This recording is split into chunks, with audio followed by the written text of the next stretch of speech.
If you're a regular viewer of my videos, you may have heard me talk about Energy Stats UK. It's an incredible resource for those who love to get into the data.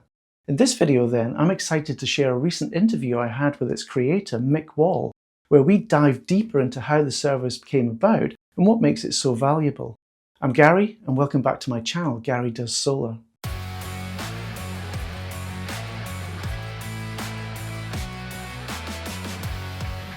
Hi Mick, thanks for joining me today. Oh, it's wonderful to be here. First time call, a long time listener. Big fan of your channel, so delighted to be here. Oh, you're too kind. Well, listen, Mick, I came across your work. It must have been about 2 years ago, where I made a video all about Octopus Agile, and I needed some historical data. So I did a bit of searching on the internet, and I came across Energy Stats UK, and that's what I'd like to talk to you about today. But maybe before we get into that, could you tell us a little bit about your background? I guess you're quite technical, yeah? Yeah, I currently work at the University of Sheffield, and I've been working in IT for over 30 years. Uh, Mainly infrastructure, but I've sort of turned my hand to a whole host of roles and technologies over the years. Bit of programming, system admin, bit of networking, databases, jack of all trades, master of none.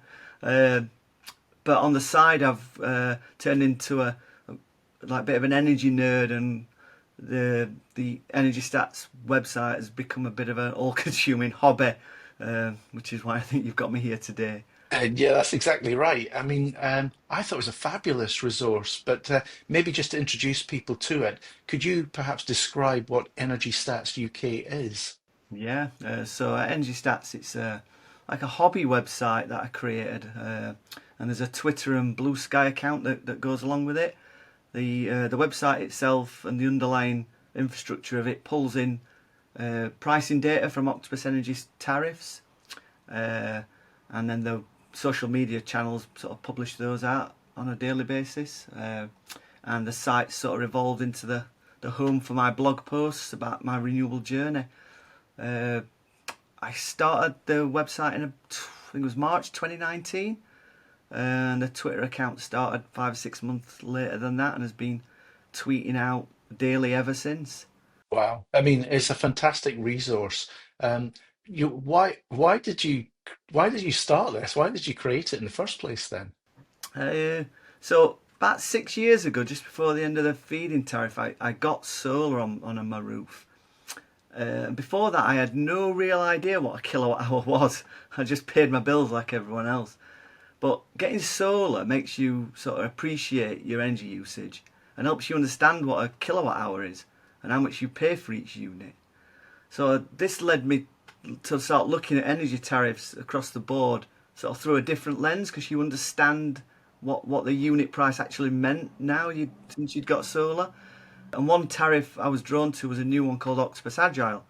So this is a tariff where the price changes every 30 minutes based on the underlying wholesale price of energy. And the IT nerd in me was excited that there was an API that allowed users to pull the pricing direct from the Octopus website.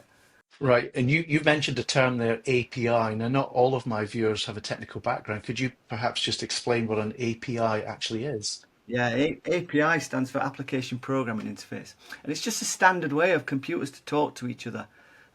All of the Octopus Energy smart tariffs have their own API call that allows you to retrieve the pricing data for that tariff. Uh, but back in the early days of Agile, way back, when you asked Octopus for the pricing info, they sent you a small Excel spreadsheet with just like a couple of days' data on it for one region that wasn't mine.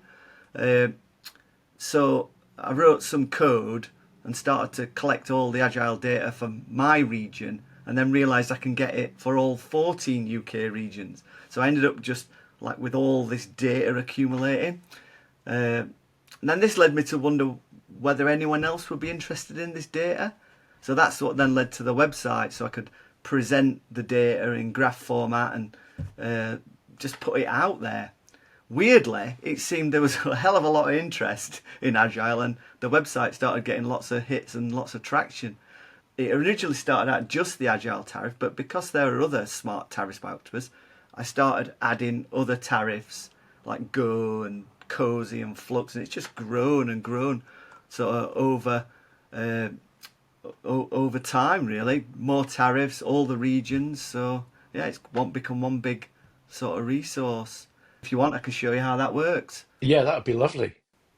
So here's the homepage of EnergyStat's website. And let's pretend you're in the Yorkshire region, like my good self. We'd head up to the Agile menu item up here, and as you can see, there's all the 14 UK regions listed. And we'd click on the Yorkshire region. At the top of the screen here, you see a summary about the Agile tariff. And then as we scroll down, it shows you some history about the Agile tariff, all the slight changes that have occurred over the years. Over the years, the tariffs change a number of times in line with price caps and standing charge changes and how the formula has evolved. One thing to note about the EnergyStats website, though, is it only shows the very latest version of each tariff. The historical data will be the old versions, but the current pricing will be the very latest version of that tariff.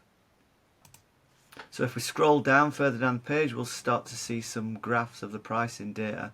The graphs on each page are pre-canned, so the graphs that are of sensible time frames. So this graph here shows 7 days of pricing for the Yorkshire region, and as you scroll across, you can see the price change. You can see on this this graph, it's not been a fantastic cheap week, but there is a bit of a dip towards the end of the week where it drops down towards 5p. And as well as the lows of Agile tariff, we also have the peaks where the price rises between 4 p.m. and 7 p.m. where they try and avoid using during those busy times. So as well as the underlying wholesale price being a bit more expensive during those times, Octopus add a little multiplier into the formula as a deterrent to try and stop you using between 4 p.m. and 7 p.m.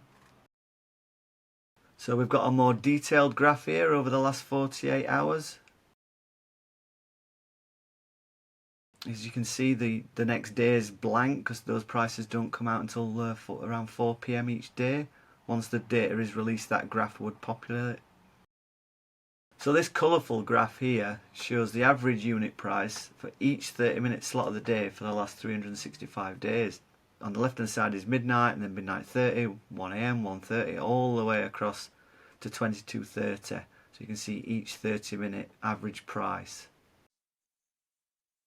So the graph shows the average price for each 30-minute slot, and if we look at 0430, we can see that across every day of the last year, the average price has been 12.4p. So really this graph here shows that if you can shift your usage away from 4 p.m. to 7 p.m. and play the long game with Agile, your average unit price will be well below the price cap. And similarly, if you were to use energy in the peak periods, you would end up paying more than the price cap. And that's Agile in a nutshell. So this slightly complicated looking graph shows minimum unit price per day, average unit price per day, and maximum unit price per day. And as you can see, over the last year, there's been a steady incline in the metrics there, which goes in line with what's been happening with underlying wholesale electricity pricing. And then under that we have a sort of table version of today's Agile pricing, and then tomorrow's Agile pricing, which is obviously not there yet. That'll get populated at 4 o'clock.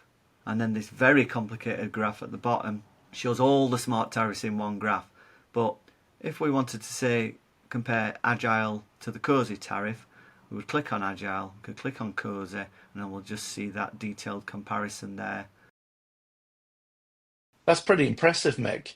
You also mentioned earlier that you do some work with social media. Can you talk a little bit about that? Do you share some of this data? Yes, there's a couple of social media accounts. We've got Twitter, X, Blue Sky, even Mastodon for those that are over there. The account is primarily automated, and it tweets out a variety of pre-canned graphs every day. For example, this one here is around tracker tariff, showing recent pricing in the last 10 days in graph format. We've got a graph here showing the Agile outgoing tariff. Here's the main tweet of the day. This is the Agile import tariff. As you can see, with the 30-minute slots and a bit of a summary. Not all of it is automated, and I do sometimes post up information about saving sessions and things like that. And the final automated graph of the day is one around the greener days forecast, where Octopus Energy try to incentivise you to hold off to a more greener night for charging your EV. So the hope is with the automated tweets is that they just appear. You don't have to go finding the information, and I think people find that useful.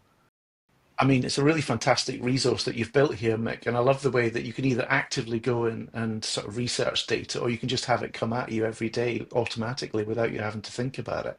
I guess my question is, does it take a lot of effort to maintain? Because there's a lot there. Thankfully, no. The way I've sort of coded it behind the scenes, the site just sits there on timers and pulls the data, posts it out on social media. So thankfully, a lot of it's sort of hands off now. But it's the blog post side that now takes all my time. Right. And how do you find people generally use your service then? Do you get much feedback on how people use it? So as we've talked about, there's the social media uh, side of it where people just sit there and sort of get the information on a daily basis. We've seen the pre-canned graphs where they can look at all the tariffs, but a lot of people like to get hold of the raw data, the underlying pricing data, and they can get that via the download historical data page. And there's a number of tariffs available in that feature. There's Agile, Agile outgoing, gas tracker, electric tracker, and underlying wholesale prices. And for each of the tariffs that are available, you can get a separate CSV for each region. And actually, Mick, that download historical data feature is one that I know many people use. You're probably not realizing how popular that is. Well, listen, there's one more feature that I'd like you to talk about, and it's a feature that I used for that Agile video that I made. It's quite complicated, but it's super powerful. I think it's called the dashboard. Can you talk a little bit about that? Yeah, of course. It's a really powerful way of seeing all the underlying data behind energy stats in one place. It shows you all the tariffs and allows you to choose custom timeframes and your particular region. For example, you could go back and look at data from the last 7 days. You could go back 90 days. The possibilities are endless. That's great. And actually, Mick, that reminds me, when I was working with your dashboard, I saw that you had wholesale data in there. I mean, isn't that really expensive to get hold of? You're right, you normally have to be subscribed to some expensive auction service to get that information. So what I did is reverse engineer the Octopus Agile pricing formula, which meant I could end up with the indicative wholesale cost without having to sign up to one of those services. That's brilliant. Before you ask the next question, Gary, I can show you a real world example of how someone actually used the website recently. Yeah, that'd be great. Go ahead. So a lad in our office had been on Tracker for quite some time and had realised that he thought the price was getting expensive. So he went to the website, looked on the Tracker page for his region, and he could see over the last 365 days using the graph that the price had indeed been rising. So at that point, he used the data to decide to switch to a different tariff. That's great, Mick, and thanks for sharing that. I just love it that real world data, if you can get hold of it, can really help you make informed decisions about what you want to do in the future. Um, so I was going to ask you, how long did it take you to put all this together? Because it's an awful lot of work. I would say the original concept took a few weeks and then evolved into maybe 2 or 3 months of work to do the database, write all the code, get the website. But as I alluded to earlier, I've got a bit of experience with IT, so it just evolved from there really. You make it look so easy. I mean, I've got a software engineering background myself, and I'm not sure I could have got that site up and running within a couple of months. Yeah, I think you're right, but I was really helped by Octopus Energy having their open API that allows me to grab all the pricing data. I don't believe there's another energy supplier out there that allows you to get their data as easily as that. Well, let's hope that changes for the future then. Now, Mick's not going to like me jumping in at this point, but I really want to. If you're already a user of Energy Stats UK, or this video interview has spurred you on to try the service out, please do think about supporting Mick's work if you can, and you can do that in a number of ways here. Thank you. So, Mick, one final question then. You've got the Energy Stats UK utility, but your work hasn't stopped there, has it? Because I think you're involved in a few other activities. Can you tell us a little bit about what you're up to these days? Yeah, the website has given me a platform to blog about things. So over the past 5 years, I've gone on my own renewable journey of solar and batteries and mixergy water cylinders. We've got an EV, and now we've got a heat pump. So there's tons of articles on there about solar generation data, heat pump usage data, all sorts. Well, Mick, thanks for taking the time to have a chat with me today. Actually, I'm going to be looking into heat pump technology later this year and how it all fits with home solar and things like that. So I'd love to have you back on the channel then to talk about that, if that's all right with you. Yeah, it's been brilliant today. Thanks for having me. I've really enjoyed our chat. And I'd love to help you in any way I can. Brilliant. Cheers then, Mick. Thanks a lot. See you later. Well, there you have it. Energy Stats UK is a great service, and I'm using it all the time myself. I put a link to it in the description, and it's well worth a try. Before I go then, I'd just like to say a huge thank you to all my Patreon members, including these on the terawatt and gigawatt tiers. If you'd like to support my work so that I can keep making interesting videos for you, feel free to sign up using the link at the top right. And thanks so much to everyone who's supporting me in this way at the moment. I'll see you in the next video.